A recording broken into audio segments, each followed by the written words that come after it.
أعوذ بالله من الشيطان الرجيم. بسم الله الرحمن الرحيم. السلام عليكم ورحمة الله وبركاته.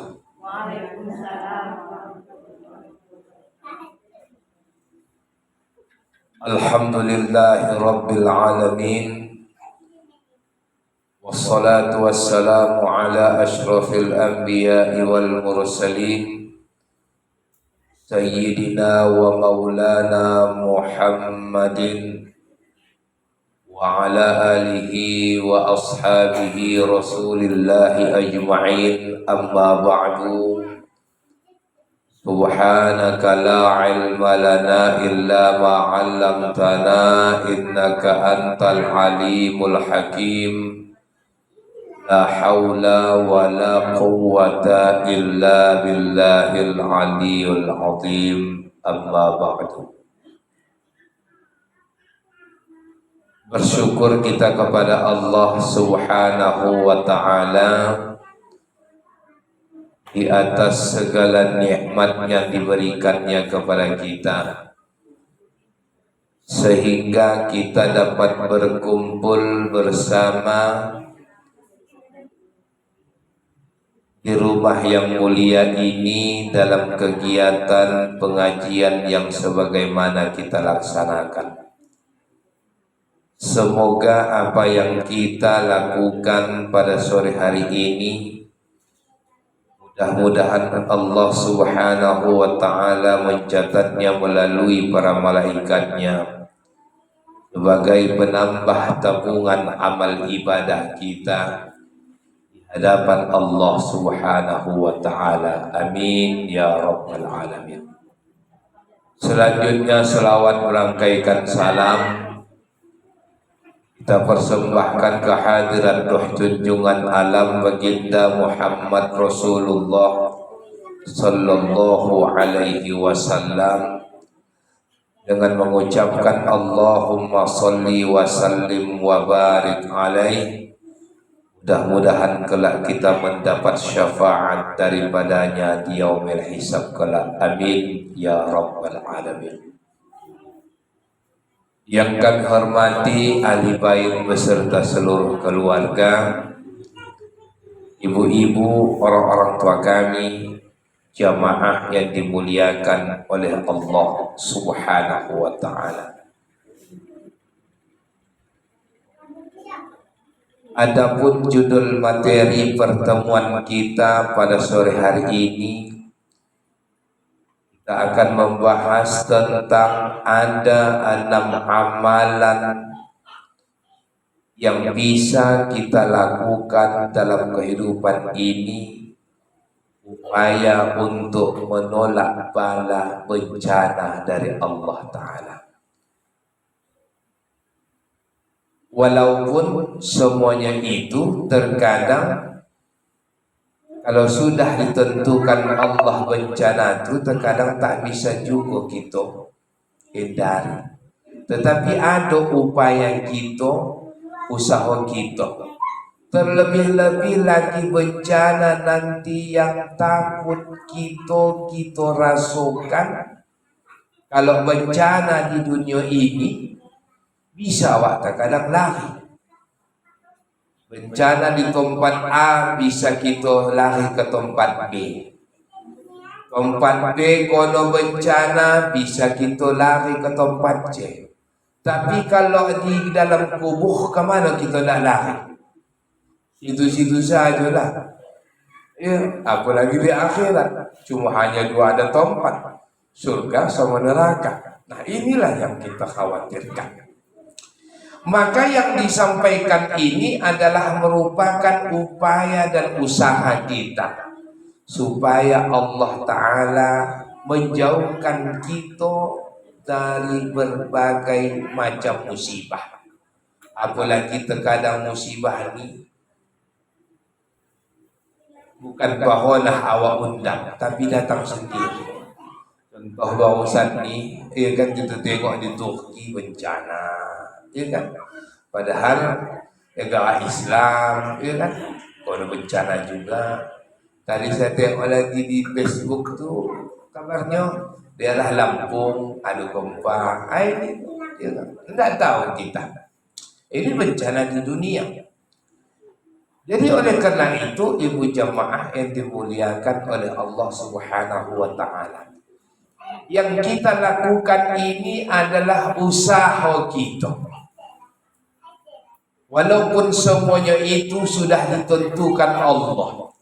Al-insanu mudabbir wallahu muqaddir. Manusia cuma hanya berusaha. Allah juga yang menentukan. Umpamanya contoh kematian datang ke rumah awak. Bisa dihindari? Tak bisa.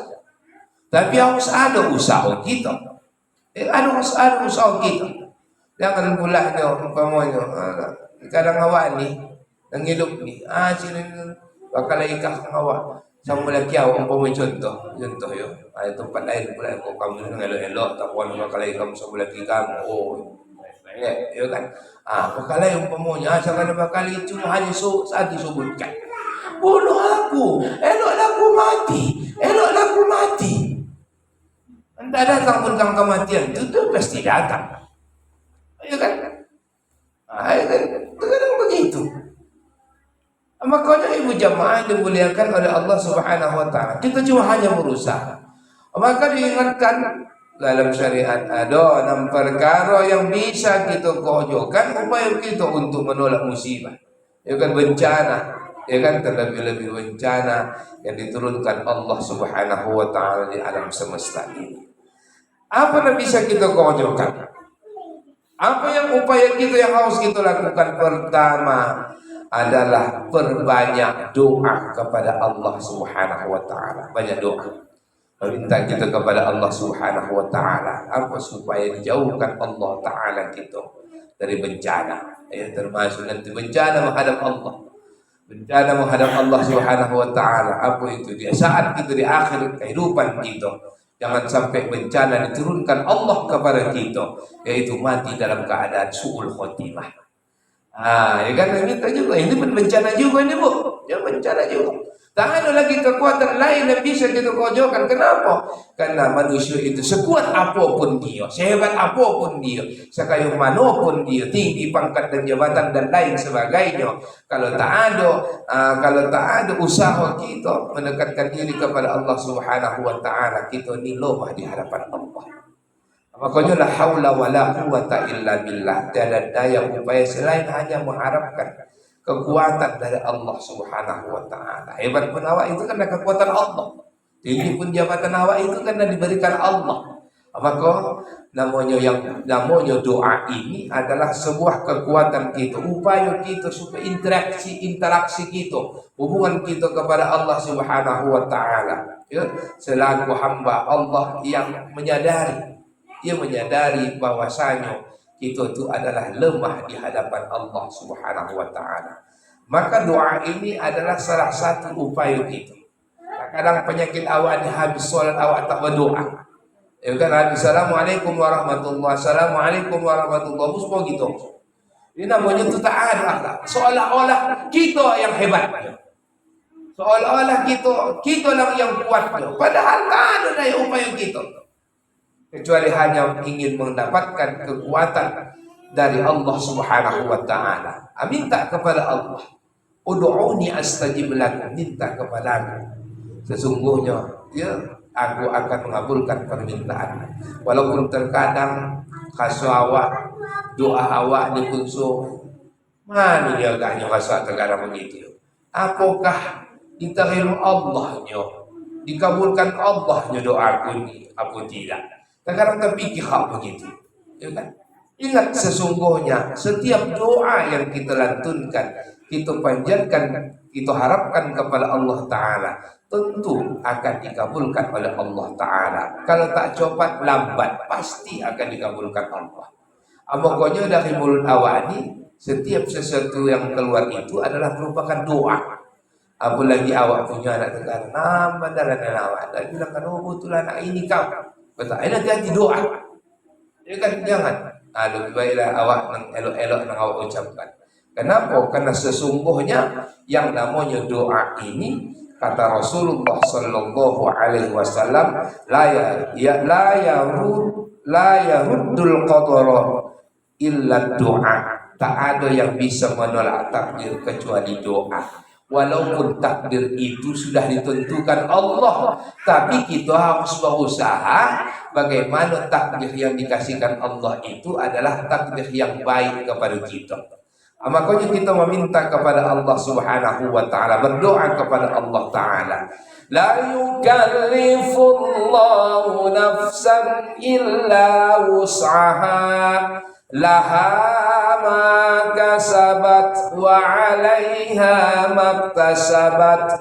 Rabbana la tu'akhidna in nasina aw akhtana. Rabbana wa la tahmil 'alaina isran kama hamaltahu 'alal ladzina min qablina.